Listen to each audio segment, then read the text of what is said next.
शुरू करेंगे। मंगलमय मंगल करन वीतराग विज्ञान, नमो ताहि जाते भय अरहंतादि महान। करि मंगल करियो महा ग्रंथ करन को काज, जाते मिले समाज सब पावे निज पद राज। नमो अरहंताणं नमो सिद्धाणं नमो आयर्याणं नमो उवच्छायाणं नमो लोये सवसाहुणम्।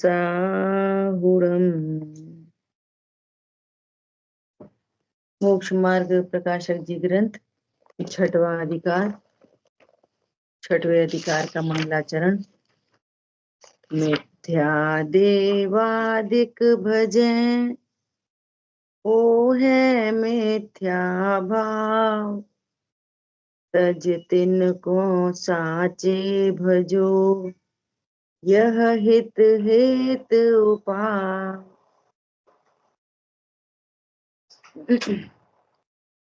छठवें अधिकार में अपना विषय चल रहा है कुदेव, कुगुरु और कुधर्म का प्रतिषेध। इसके अंतर्गत अपन ने कुदेव और कुदेवादि का स्वरूप देखा और उनका निषेध। अपनी बात चल रही है कुगुरु और उनका श्रद्धान का निषेध।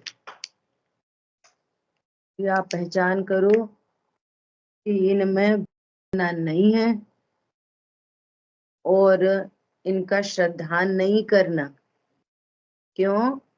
इनसे अपने प्रयोजन की सिद्धि नहीं होगी,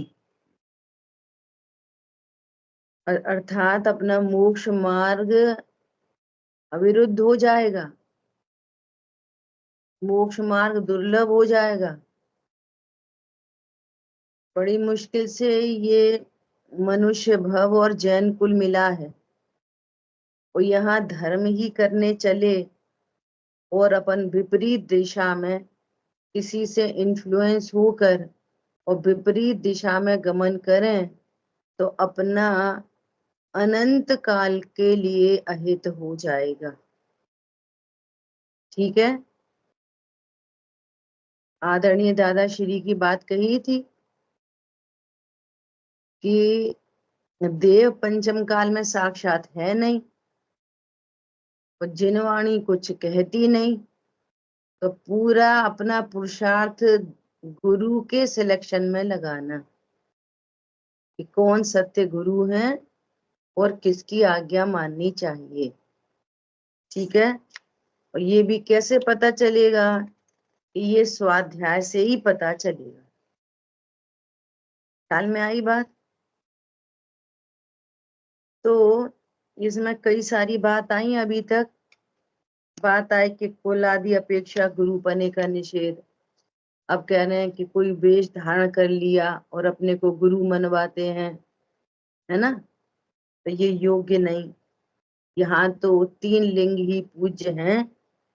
एक निर्ग्रंथ दिगंबर लिंग, दूसरा उत्कृष्ट श्रावकों का लिंग, है ना, 10वीं 11वीं प्रतिमाधारी, और तीसरा आरिकाओं का लिंग। इसके अलावा अन्य कोई लिंग हमारे यहाँ पूज्य नहीं।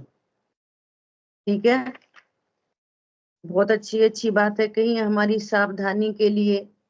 क्या कहा कि जैसे किसी को खोटा खोटा सिक्का चलाना हो तो उसमें कुछ अंश वो चांदी के मिलाता है, ऐसे ही कि ये कोई कोई अंग धर्म का कोई अंग पाल लेते हैं, है ना, तभी तो वो दिखाई देंगे कि ये हमसे बड़े हैं, हमसे न्यारे हैं। तो कोई एक आध अंग पाल लिए और बाकी का पता नहीं। तो यहाँ पर कह रहे हैं कि संयम होने पर जहां एक पाप छूटता है वहां सारे ही पाप छूटते हैं उस परसेंटाइल में। जैसे किसी ने ब्रह्मचर्य लिया तो हिंसा, झूठ, चोरी और परिग्रह सब छूटेगा। आई बात ख्याल में? ऐसा नहीं है अकेला कुशील छोड़ दिया और परिग्रह है और हिंसा है, झूठ है, तो ऐसा नहीं चलता। ठीक है, अनंतानुबंधी मिटेगी तो अनंतानुबंधी का पूरा परिकर मिटेगा, अप्रत्यख्यान मिटेगी तो पूरी अप्रत्यख्यान मिटेगी, पूरी जाति की जाति मिटती है ना। ये इतनी बात अपनी यहाँ पर चल रही है। अब बात आई कि कोई बाहर में मुनिपना भी धारण कर ले, बाहर में कोई मुनिपना धारण कर ले, तो कह रहे हैं कि मुनि पद कैसा होता है? जन्मे बालक की तरह, जिसके पास तिल तुष नहीं होता और वो परमाणु मात्र भी साथ में रखे, तो कह रहे हैं वो श्रमण जाए निगोद में। बोले कितनी बड़ी बात कही है। ये कुंद कुंद आचार्य देव ने अष्टपाहुड़ जी ग्रंथ में ये गाथा है, सूत्र पाहुड़ की, है ना। ऐसा देखो आगे देखो, हुंडा अवसर्पणी काल में यह कली काल वर्त रहा है। इसके दोष से जिन मत में मुनि का स्वरूप तो ऐसा है जहां बाह्य अभ्यंतर परिग्रह का लगाव नहीं है, केवल अपने आत्मा का आप रूप अनुभवन करते हुए शुभाशुभ भावों से उदासीन रहते हैं और विषय कषायासक्त जीव मुनि पद धारण करते हैं, वहां सर्व सावध के त्यागी होकर पंच महाव्रतादि अंगीकार करते हैं, श्वेत रक्त आदि वस्त्रों को ग्रहण करते हैं, भोजन आदि में लोलुपी हैं, लोलुपी होते हैं भोजन आदि में, अपनी पद्धति बढ़ाने के उद्यमी होते हैं, वह कितने ही धनाधिक भी रखते हैं। बोलो कितनी सारी बातें कह दी। हुंडा अवसर्पणी काल है, जो मुनिपना होता है वो कैसा है? अंतरंग बहिरंग परिग्रह से रहित। कैसा है मुनिपद? अंतरंग बहिरंग परिग्रह से रहित। तो अंतरंग परिग्रह क्या क्या है? मिथ्यात्व, क्रोध, मान, माया, लोभ, हास्य, रति, अरति, शोक, भय, जुगुप्सा, स्त्री भेद, पुरुष भेद, नपुंसक भेद। समझ आई बात? कितनी हो गई? 14 प्रकार की कषाय, मिथ्यात्व प्लस कषाय, ये है अंतरंग परिग्रह, और इस अंतरंग परिग्रह से वे रहित होते हैं। और जब अंतरंग परिग्रह नहीं है तो देह मात्र परिग्रह है जिनको, जब अंतरंग परिग्रह नहीं है तो बहिरंग परिग्रह भी नहीं है, और तीन तीन कषायों का अभाव हो रखा है और प्रचुर वीतरागता के धारी हैं। ये मुनिराज का स्वरूप है।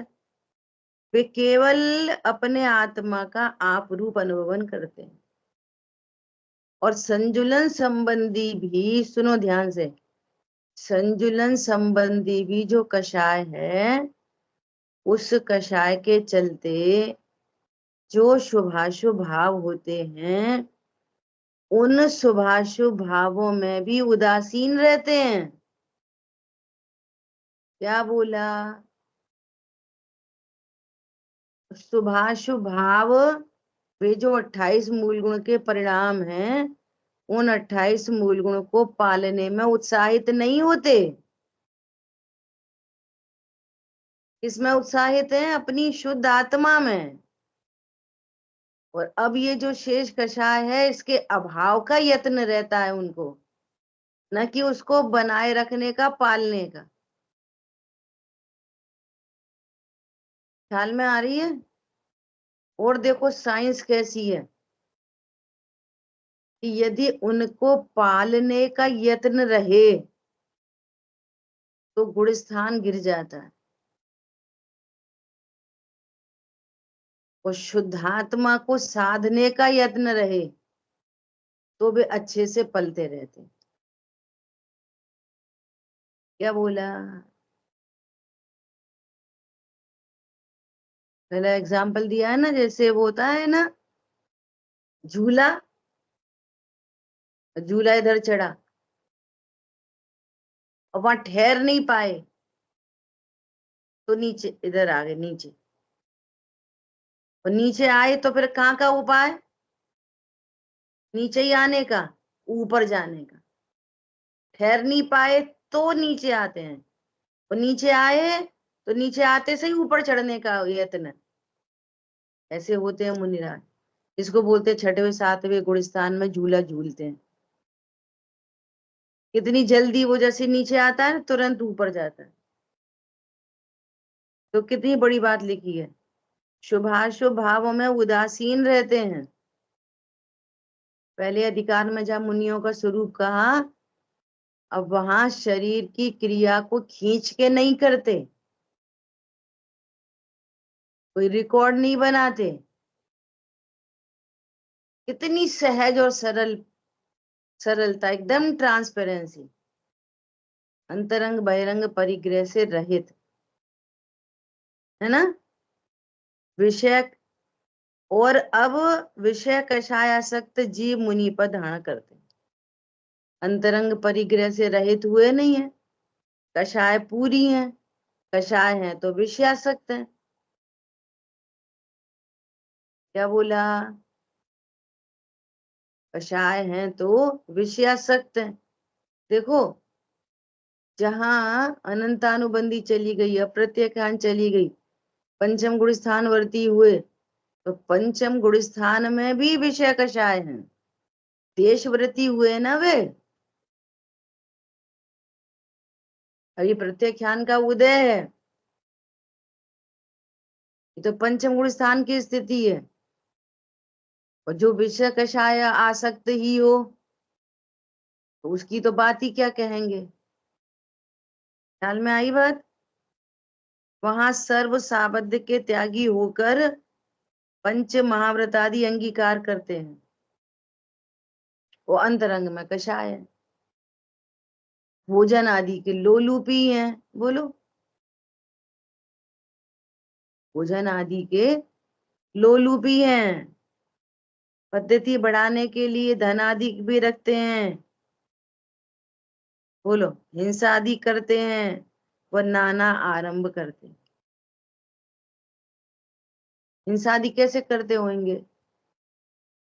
पहले तो राग की उत्पत्ति हिंसा है, पहले तो अनंतानुबंधी राग की उत्पत्ति, मिथ्यात्व की उत्पत्ति महाहिंसा है। ख्याल में आ रही है? मिथ्यात्व की उत्पत्ति क्या है? महाहिंसा, ऐसा। और फिर गमन आदि में कोई 4 हाथ जमीन देख के चलते हैं, है ना? तो गमन आदि में कोई वो ही नहीं है, बातें करते करते चलना, इधर उधर देख के चलना, ये मुनिराज के 28 मूल गुणों में नहीं आता। इस प्रकार हिंसा आदि हो जाती है। नाना आरंभ करते हैं। आरंभ कैसे? ये मंदिर सही नहीं बना, इसको तोड़ो, इसको बनाओ, इसको हटाओ, इसको मिलाओ, तरह तरह के उपदेश। ख्याल में आ रही है? परंतु अल्प परिग्रह ग्रहण करने का फल निगोद कहा है, तब ऐसे पापों का फल तो अनंत संसार होगा ही होगा। देखो,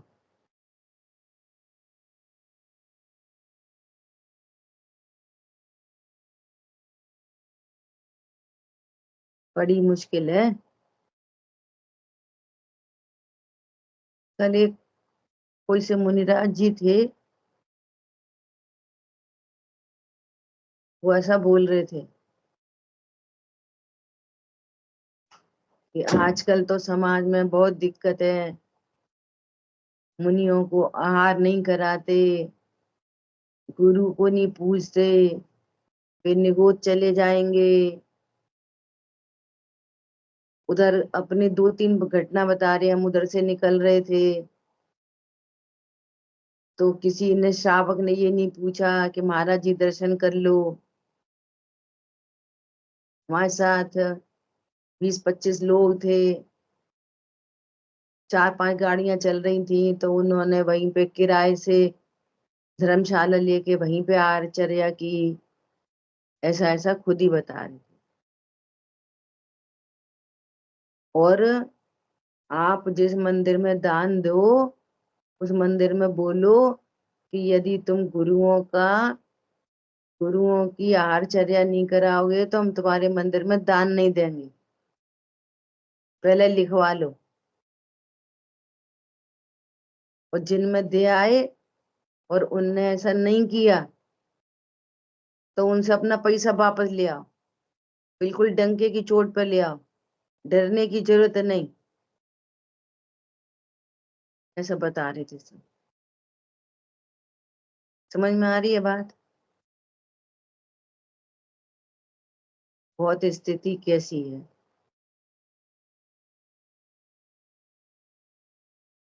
देखो आगे क्या कहना है, पढ़ो। आप में से कौन पढ़ेगा? रिम्पी बहन पढ़ो। लोगों की अज्ञानता तो देखो यहाँ से।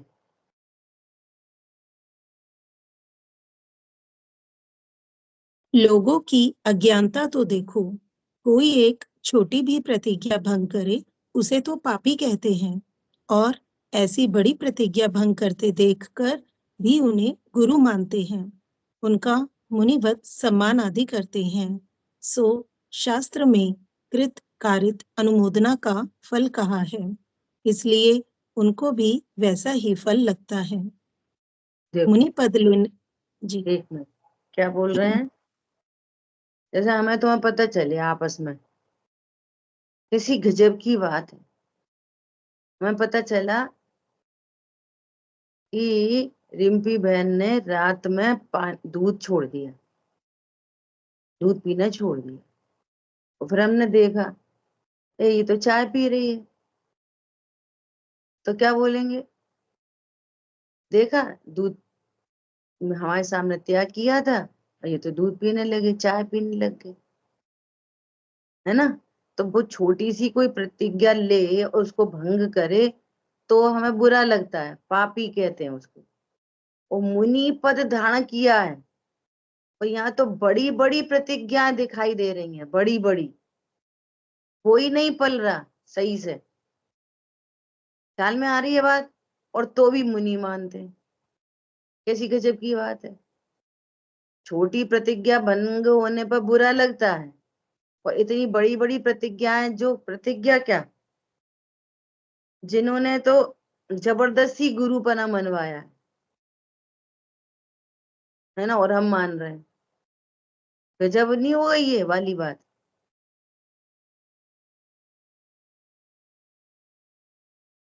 है ना? और गजब की बात क्या कह रहे हैं नीचे, कि ये कृत कारित अनुमोदना का एक बराबर का पाप है, एक ही बराबर का पुण्य है।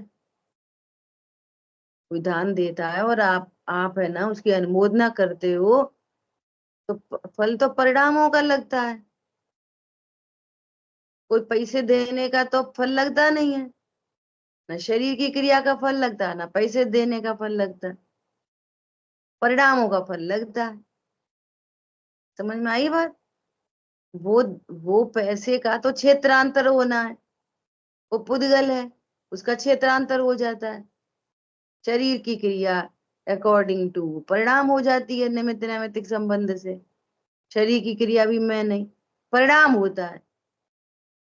अरे खूब प्रभावना हो, ये धन प्रभावना में लग जाए तो ये भाव होता है।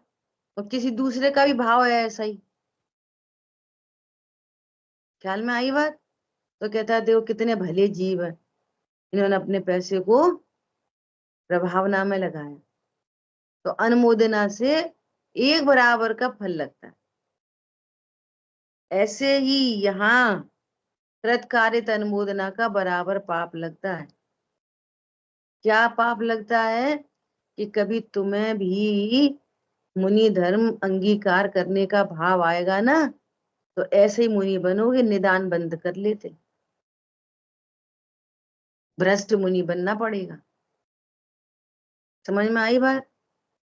मोक्ष मार्ग दुर्लभ हो जाएगा, क्रियाएं सब पल जाएंगी, है ना, और विषय के साथ छूटेंगे नहीं, आकुलता बनी रहेगी, भार में मुनिपना दिखता रहेगा, और मोक्ष मार्ग कुछ भी नहीं होगा, जीरो। धर्म की नैमित्तिक क्रियाएं होती हुई दिखाई दे जाएंगी, लेकिन तत्व ज्ञान होगा नहीं, और निदान बंध में ऐसे झूठे ही मुनि बन जाएंगे। कृतकार्यत अनुमोदना का बराबर पाप लगता है। सो बी अलर्ट। कितने अच्छे मुनिराज हैं, कितने अच्छे मुनिराज हैं। अब ठीक है, पंचम काल है, इतना तो चलता ही है। शावक कौन से शुद्ध हैं? सो मुनि शुद्ध हैं।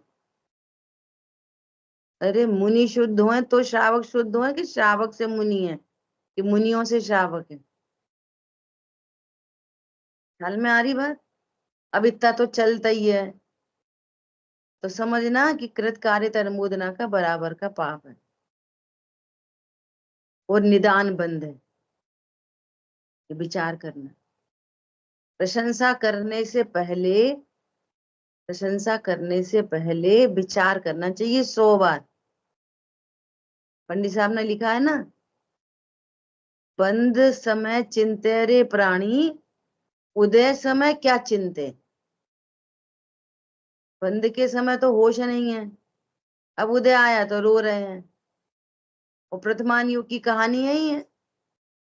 वर्तमान युग में तो बताया ही है, खरबूजा की स्मेल आई, वो बहुत दिन हो गए खरबूजा नहीं मिला, तो जाओ खरबूजा में इल्ली।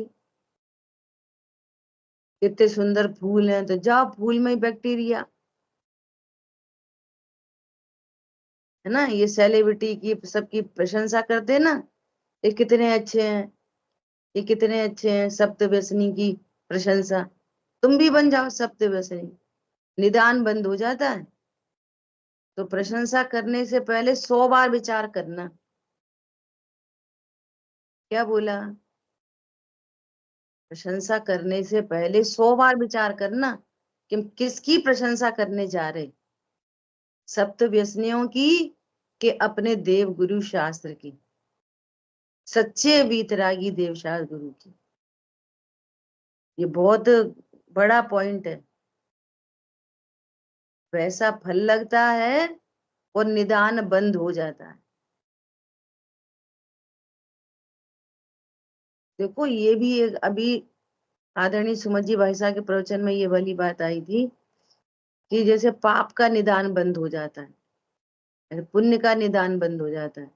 ऐसे हम किसी को देखते हैं ना, इन्हें तो कितना ज्ञान है, इन्हें तो कितना ज्ञान है, तो तुम्हारा भी क्षोभम बढ़ जाएगा निदान बंद में। लेकिन तत्व ज्ञान से रहित बने रहोगे। ये कितना अच्छा पढ़ाते हैं, ये कितना अच्छा पढ़ाते हैं, तो तुम भी पढ़ाने लग जाओ भैया, तो पढ़ाने तक सीमित रह जाएंगे। ख्याल में आ रही है बात? अहो देखने योग्य एक ध्रुव गायक प्रभु देखो।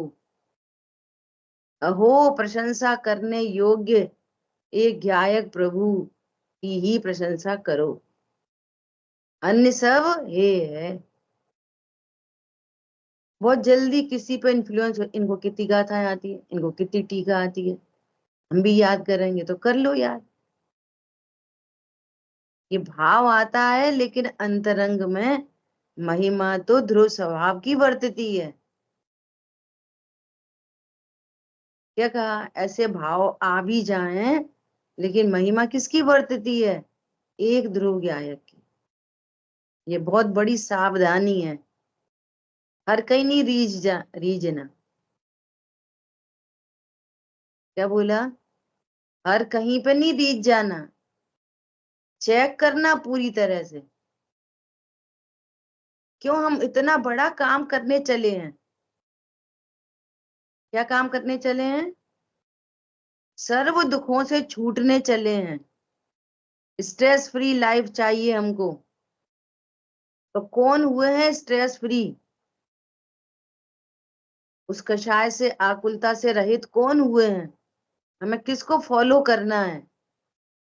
ये बात को पहचान करना बहुत जरूरी है। जरा सा कोई 24 कैरेट का वो बिस्किट लेने चले, उसने 22 कैरेट का दे दिया हो, तो ऐसा महसूस करते हैं कि हम ठगा गए। और कुदेव को गुरु को शाह से ठगा जाए तो ठगी नहीं समझ में आती है। तो उसमें कितना लॉस होएगा कि कुछ भी नहीं। वो तो तुम्हारे पाप के उदय का कार्य था, किसी ने नहीं ठगाया, किसी ने भी नहीं ठगा। यहाँ ठगाए गए तो समझ लो अनंत काल चला जाएगा, सीधे अनंत, एक झटके में। और जितना पुण्य बांधा होएगा ना, सब पाप में संक्रमित हो जाएगा। समझ में आ रही है बात? कितनी जिम्मेदारी की बात है ये। देखो आगे पढ़िए।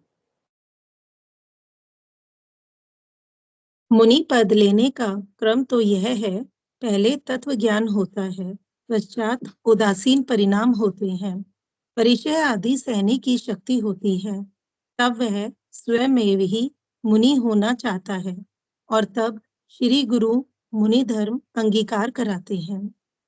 देखो यह ये है क्रम है। सबसे पहले तो तत्व ज्ञान हो, और तत्व ज्ञान होने पर के पश्चात परिणाम सहज उदासीन होते हैं। देखो अभी अपने आप को चेक करना कि हम तत्व ज्ञान कर रहे हैं, है ना? अब मैं तत्व ज्ञान करने में मैं जीव हूं, परिपूर्ण हूं, ये ख्याल में आया, है ना? वो बाहर का जो कुछ भी है वो कर्माधीन विनाशी है, ये कर्म फिलॉसफी भी हमें ख्याल में आ रही है ना? अब कोई चीज, कोई परिणमन हुआ, कोई घटना घटित हो गई, है ना? तो हमारे को कैसा लगता है? अरे ये तो क्रम में होना था, ये पुद्गल का परिणमन है, ये तो क्रम नियत था, है ना? तो ऐसा विचार आते से ही परिणाम उसके प्रति उदासीन होते हैं कि नहीं होते? अब हमें ये पता चला, क्या पता चला? हर जीव की योग्यता न्यारी न्यारी है, किसी की योग्यता डेवलप नहीं की जा सकती, किसी की भी योग्यता डेवलप नहीं की जा सकती, और सबकी योग्यता न्यारी न्यारी है, इसलिए कोई कंपैरिजन भी नहीं है। अब कोई चीज देखते हैं, है ना, इसको 100 बार बताने पे भी याद नहीं होता, तो परिणाम उदासीन होते हैं ना? अब ठीक है, सामने वाले की ऐसी योग्यता है, बोलो इतनी बात तो तत्व ज्ञान के थोड़े ही समीप होने पर परिणाम उदासीन होने लगते हैं। तो जिनकी कषाय मिट जाएंगी तो उनके परिणाम कितने उदासीन होंगे? चेक करो आप ऐसे। अभी सब लोग बोलते हैं ना ऐसा, नहीं जब से स्वाध्याय करने लगे तब से बहुत शांति हो गई, जब से स्वाध्याय करने लगे अब ज्यादा मन नहीं करता, जब से स्वाध्याय करने लगे तब तक अब घूमने घूमने का ज्यादा मन नहीं करता। सही तत्व ज्ञान की प्रोसेस में हो वो, तत्व ज्ञान की प्रोसेस में नहीं है जो देखा देखी कर रहा है, तो वो महसूस करता है कि हम सारी धर्म की क्रियाएं तो कर रहे हैं, लेकिन हमारा बाहरी परिकर में तो कोई चेंज नहीं आ रहा। तो समझना रॉन्ग वे में जा रहे हो। क्या बोला? तो ये क्रम है, ये क्या क्रम है? पहले तत्व ज्ञान हो, फिर पश्चात परिणाम उदासीन होते हैं, और परिचय आदि सहन करने की शक्ति बढ़ती चली जाती है। कैसे बढ़ जाती है परिचय की शक्ति? कैसे बढ़ जाती है? मैं अमूर्तिक प्रदेशों का पुंज हूं। मैं कौन हूं? मैं अमूर्तिक प्रदेशों का पुंज हूं। मुझे तो परिशय उपसर्ग परिशय कृत बाधा किंचित न छूने पावे, ऐसे परिशय सहने की शक्ति आती है। बार बार ध्रुव का आश्रय, अरे मैं तो अरस अरूपी अस्पर्शी हूं। जैसे मान लिया कभी क्षुधा परिशय हुआ, भोजन नहीं मिला, तो परिशय सहने की शक्ति आती है। कहां से? अरे अनाहारी स्वरूप हूं, क्या मेरा जीवन भोजन से चलता है? बोलो। और बाहर में किसी के प्रति रोष नहीं आता। क्यों नहीं आता? कि बाहर की व्यवस्था कर्माधीन है। बाहर की व्यवस्था कर्माधीन है। जरूर पूर्व में कोई ऐसा कर्म बांधा होगा जो उदय में आया, तो दोनों तरफ से सेफ्टी गार्ड लग गया। तो परिणाम कैसे हो गए? उदासीन और परिशय सहने की शक्ति आई। क्या? कि जब ध्रुव को जाना तो कषाय उत्पन्न ही नहीं हुई। ये है वे। तब उसको भाव आते हैं। क्या भाव आते हैं? कि मुझे मुनिपना चाहिए। वो मुनिपना चाहता है। एक बहन से बात हुई तो वो थोड़ी परेशान थी। बोली कि दीदी बताओ क्या करें। तो अपन कुछ एक दो संस्थाओं को जानते थे, तो अपन ने बोला कि आप उनके साथ में अपना बनाओ हिसाब किताब। तो क्या बोली, नहीं नहीं, उनके साथ नहीं बना सकते। क्यों नहीं बना सकते? वे जिद करते हैं कि तुम दीक्षा लो, और हमारे परिणाम नहीं है। समझ में आ रही बात? तो ये देने दिलाने की चीज ही नहीं है। तो वो दूसरे का नाम लिया उधर, कि वहां तो दिन भर वे इसी में लगाए रखते हैं, काम में ही लगाए रखते हैं दिन भर। हम अकेले तो फिर स्वाध्याय कर लेते हैं, वहां तो हमें स्वाध्याय का टाइम ही नहीं मिलता। समझ में आ रही है? ऐसे पता नहीं कितने ग्रुप चल रहे हैं, और लोग कष्ट में हैं। जबरदस्ती दीक्षा लो, जबरदस्ती त्याग करो, और उसके परिणाम नहीं है, तो कैसे दीक्षा ले ले वो? और इन्फ्लुएंस में आके ले ले। मान लिया घर से निकल चुका है, बहुत सारी चीजें काम करती है ना, लोभ है, भय है। अब कोई घर से बाहर निकल गया और घर से भी लड़ झगड़ के निकला, है ना। अब वहां पे एक्चुअलिटी सामने देखी, दूर के ढोल सुहावने, वहां तो कुछ और ही निकला। अब वो घर वापस जा नहीं सकता। क्यों? अब इतनी हिम्मत भी नहीं है। सहज रहो, ठीक है, चले जाओ चले जाओ, क्या दिक्कत है? अब घर वाले सब मान कषाय होती है ना, सहन नहीं होती। घर वाले नाम धरेंगे, चली तो गई थी बड़े शौक से, अब वापस क्यों आए? तो घर वापस लौट नहीं सकते, वहां पर रह नहीं सकते। अब सोचो, लोग जो मार्ग आनंद और प्रसन्नता का था, उस मार्ग में डिप्रेशन में रह रहे। समझ में आ रही है बात?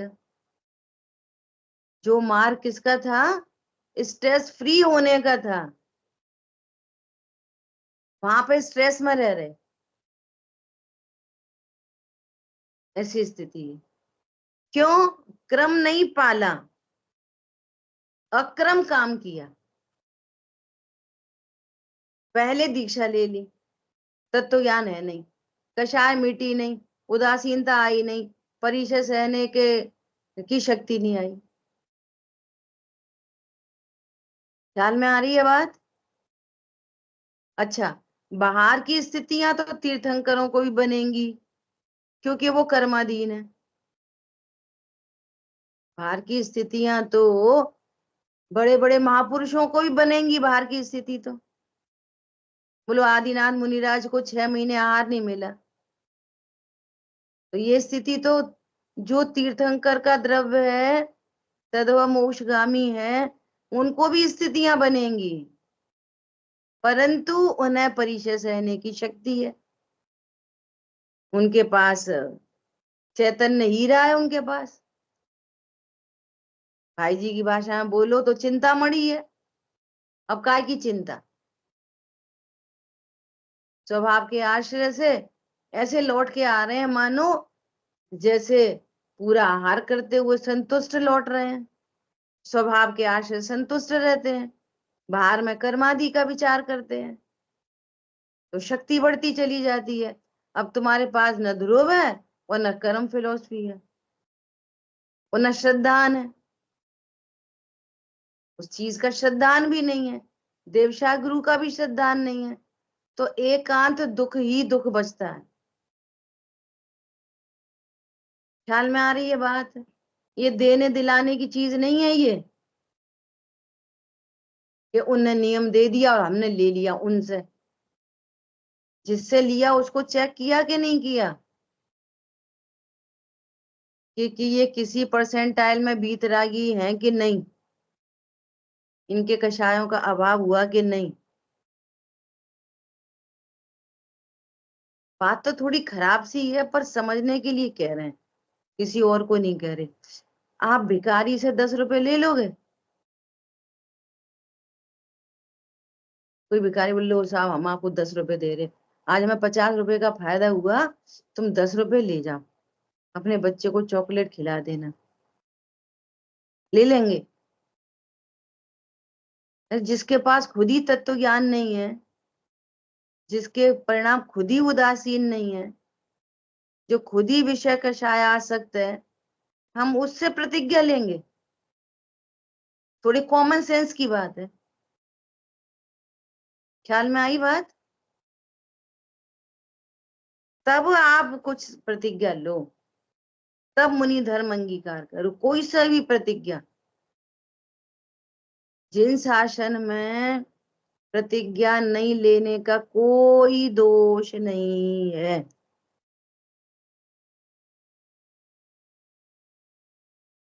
लेकिन प्रतिज्ञा लेकर भंग करने का बहुत दोष है। पहले कह दी, ऊंचा नाम धराकर नीचे काम करना बिल्कुल योग्य नहीं है, दंड का पात्र है। परंतु नीचा नाम धराकर ऊंची क्रियाएं करना कोई दिक्कत नहीं, अच्छी बात है। ख्याल में आई बात? इसलिए मूल में तत्व ज्ञान का अभ्यास करना, जबरदस्त अभ्यास करना, ये रोज दिन का अभ्यास है ये, और घटनाएं डेली घटेंगी। सिंपल टू सिंपल, भोजन में नमक कम आया, अभ्यास करो। कैसे होएगा बताओ? परिशेष रहने की शक्ति कहाँ से आएगी? मुनि बनोगे कि नहीं बनोगे भविष्य में? जब मोक्ष मार्ग प्रशस्त करने चले हो तो मुनि बना बीच में आएगा कि नहीं आएगा? फिर कैसे काम करोगे? ख्याल में आ रही है बात? मजाक नहीं है, ये बहुत बड़ी बात है। अब नमक कम आया, वहीं पे अभ्यास करो। मैं तो बहुत नजदीक से देखती हूँ, बहुत नजदीक से, कि पुण्य पाप के खेल खूब दिखाई देते। अब विचार करो, अरे अनाहारी तो स्वरूप है, मेरे द्रव्य गुण पर्याय के भीतर एक दाना नहीं जाएगा, और जबरदस्ती की आसक्ति, और इसमें नमक डल भी जाएगा तो कौन सा सम्यक दर्शन हो जाएगा? समझ में आ रही है बात? चलो शांति रखो, इस शांति से देवशाह गुरु की समीपता बनी रहेगी, बाहर में साता बंधेगी।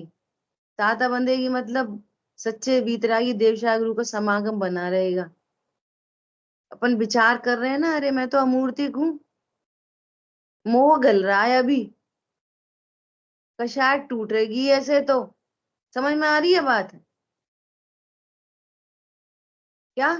मोह गल रहा है, कसाय टूट रही है, और पता क्या होएगा कि कोई दूसरा ही नमक मांग लेगा, दूसरा। तो वो सामने वाला बोलेगा आपको भी रख दें क्या? तो तुम्हारा पुण्य का उदय अपने आप ही आ जाएगा, बिना ही मांगे। धैर्य तो रखो थोड़ा। कि कहा, समझ में आई? सामने वाला बिना ही मांगे रख देगा, मांगा दूसरे ने, मिल जाएगा तुम्हें।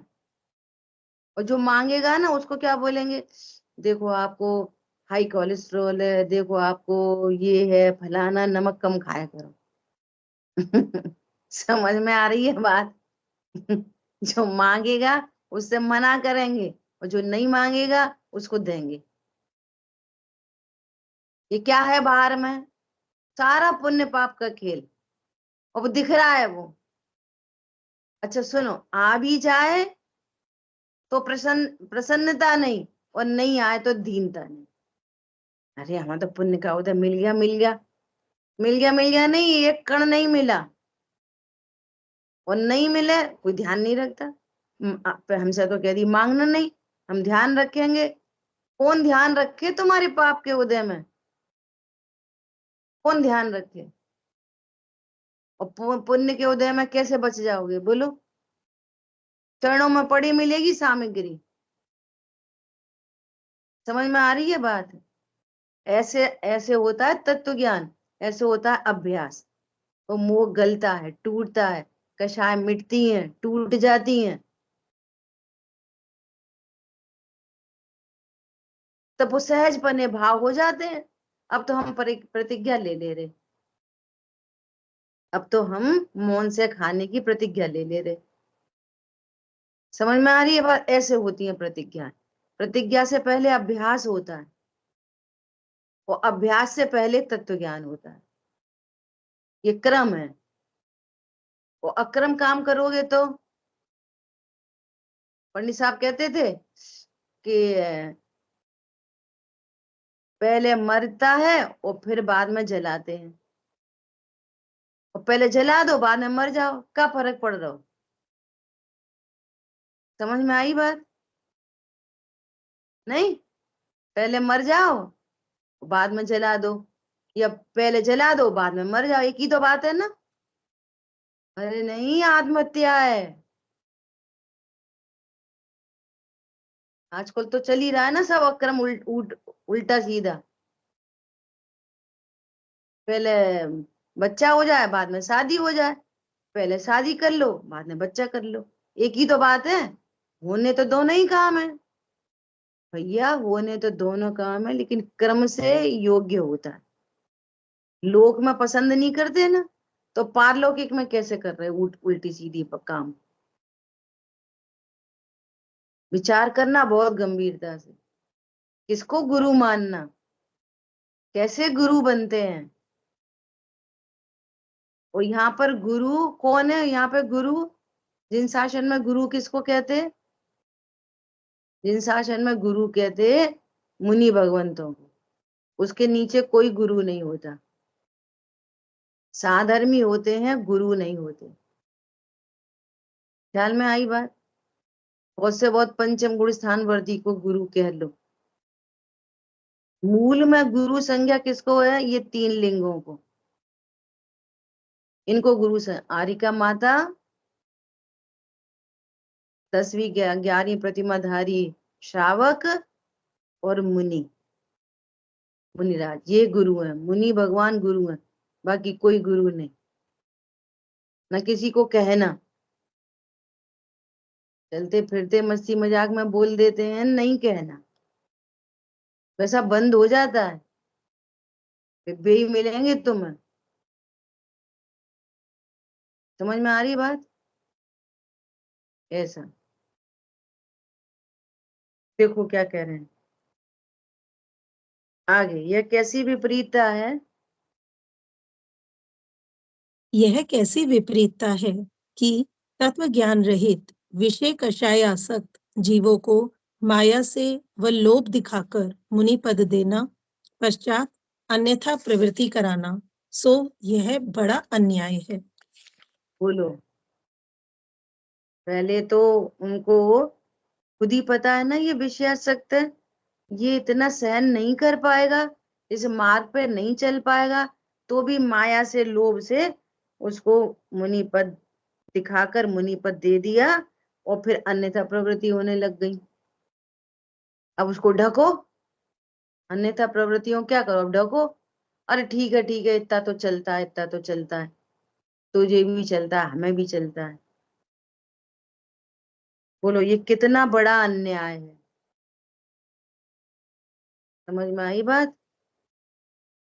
ये स्यादवाद शासन है ये। कैसा शासन है ये? स्यादवाद शैली का।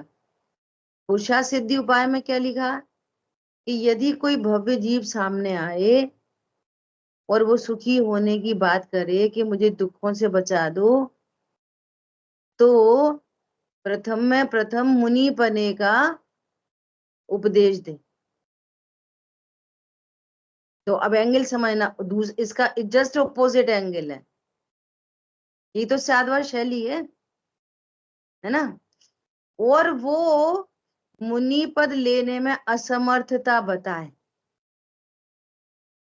जबरदस्ती नहीं। पहले उसको क्या करे, भैया तुम्हें सुखी होना है तो क्षमण क्षमण को अंगीकार करो।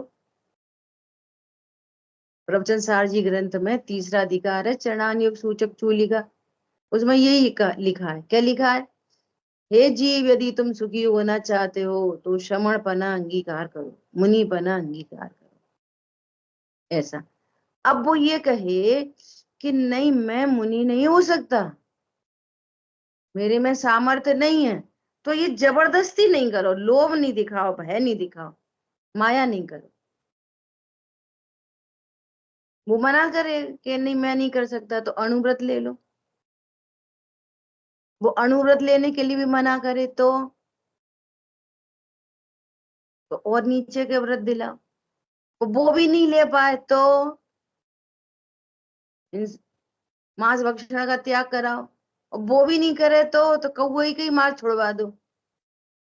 समझ में आ रही है? नीचे नीचे नीचे नीचे नीचे नीचे जाते जाते, लेकिन सबसे पहले फर्स्ट अटेम्प्ट में ही कोई नीची प्रतिज्ञा दिलाए तो वहां लिखा है वो दंड का पात्र है। पुरुषा सिद्धि उपाय में लिखी ये वाली बात। क्यों क्यों ऐसा क्यों? इसलिए क्या पता उसकी योग्यता होती तो तुमने पहले से नीचे निचला मार्ग पकड़ा दिया। वहां पर ये एंगल है। वो तो उसी को सुख का हेतु समझने लग गया। इसलिए सबसे पहले ऊंची बात करना, जैसे कहते हैं ना, थिंक बिग, ऊंची बात। वो असमर्थता बताए तो नीची, फिर और बताए तो नीचे, और बताए तो और नीचे, और बताए तो। उस जीव को यही तो बोला था मुनिराज ने कि तुम मांस का त्याग करो, तो बोस ने बोला नहीं, हम मांस का त्याग नहीं कर सकते। तो कौए का मांस छोड़ सकते हो? कि हाँ वो तो छोड़ सकते हैं, वो तो मैंने कभी नहीं खाया, ना कौए के मांस की ऐसी कोई जरूरत पड़ती है, वो छोड़ सकता हूँ। ये पॉइंट कब आएगा? सबसे नीचे। ख्याल में आ रही बात? तुम पहली बार में बोलो कि मांस छोड़ दो भैया, तो बोलेगा मैं तो कभी नहीं खाता, मैं तो रात में भी नहीं खाता। ख्याल में आ रही है बात? दोनों एंगल समझ में आ रहे हैं? ऐसा। इस प्रकार कुगुरु का व उनके सेवन का निषेध किया। अब इस कथन को दृढ़ करने के लिए शास्त्रों की साक्षी देते हैं, शास्त्रों की साक्षी देते हैं, है ना? चलो कौन पढ़ेगा? तिलक भैया आप पढ़ोगे?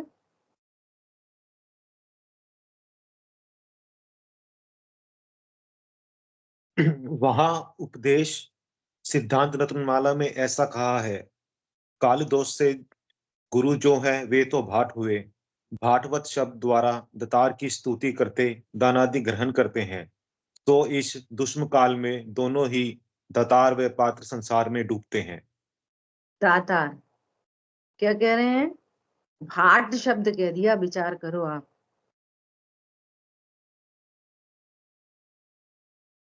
समझते हो? कल परसों बोलता नट होते नट, ऐसा शब्द इस्तेमाल कर दिया।